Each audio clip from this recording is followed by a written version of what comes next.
Hi hello Sparks Telugu viewers. ఈసాల cup నమదే. Last 2 సీజన్స్లో ఈ స్లోగన్తో హోరెత్తించారు. కానీ ఫలితం శూన్యం. ఐపీఎల్ స్టార్ట్ అయ్యి 18 సీజన్స్ అయ్యింది. అయినా కానీ ఒక్కసారి కూడా ఐపీఎల్ కప్పు కొట్టలేదు మన ఆర్సీబీ. కానీ మన తెలుగు ఆడియన్స్లో ఆర్సీబీకి కూడా చాలా మంచి ఫ్యాన్ బేస్ ఉంది. దానికి మెయిన్ కారణం కింగ్ విరాట్ కోహ్లీ. మన king Kohli ICC cups, world cup, T20 world cup and champions ట్రోఫీలో గెలిచి సెలబ్రేట్ చేసుకున్నాడు. ఎక్సెప్ట్ ఐపీఎల్ తప్ప. ఈసారి కప్పు కొట్టే ఛాన్స్ ఎంత? ఏ ప్లేయర్స్ ఇంపాక్ట్ చూపిస్తారు? ఒక లుక్ వేద్దాం పదండి. ముందుగా దయచేసి subscribe, like and share, comment చేయండి.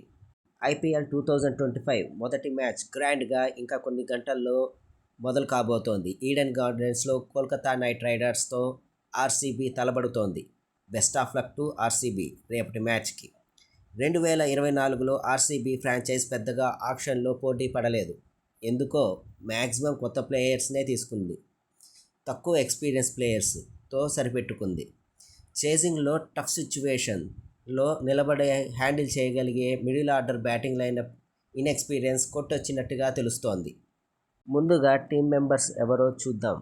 మొదటగా batsmen Rajat Patidar, Virat Kohli, Jitesh Sharma, Devdutt Padikkal, Swastik Chikara are Indian players and Phil Salt England player. Next ఆల్రౌండర్స్ని చూద్దాం.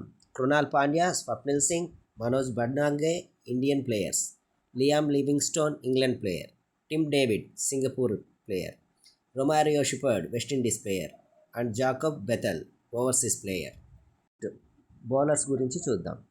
Bowlers are Rasikh Dar, Suyash Sharma, Bhuvneshwar Kumar, Abhinandan Singh, Mohit Rathee and Yash Dayals are Indian bowlers.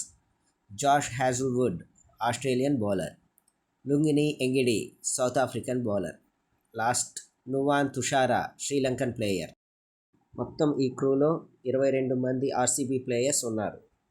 ఇక టీంలో ఫైనల్ ప్లేయర్స్ లిస్ట్ ఎలా ఉండొచ్చో చూద్దాం. Rajat Patidar, Virat Kohli, Phil Salt, Devdutt Padikkal, Liam Livingstone, Krunal Pandya లేకపోతే తన బదులు టిమ్ డేవిడ్ ఉండొచ్చు. తర్వాత హ్యాజిల్వుడ్, ఎంగిడి, ఈ 8 మంది మ్యాక్సిమం ఉండే అవకాశం ఉంది. ఇది నా ఎస్టిమేషన్ మాత్రమే.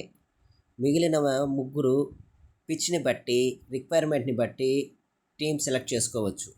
Top order batting okay, but ముందుగా చెప్పినట్టు మిడిల్ ఆర్డర్ ప్రెషర్ హ్యాండిల్ చేసే హిట్టర్స్ లేకపోవడం పెద్ద మైనస్.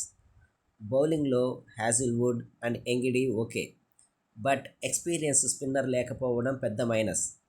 ఇక గెలుపు శాతం చూద్దాం. నా వరకు గెలుపు శాతం అంచనా 60% మాత్రమే ఉంది. ఇది నా ఒపీనియన్ మాత్రమే. మిగతాది మీరు కామెంట్ చేయండి. కొత్త ప్లేయర్స్ వల్ల ప్రతిభ చూపిస్తే ఆర్సీబీ నుంచి అద్భుతాలు చూడొచ్చు. So best wishes to RCB మన స్పార్క్స్ తెలుగు ఛానల్ నుంచి.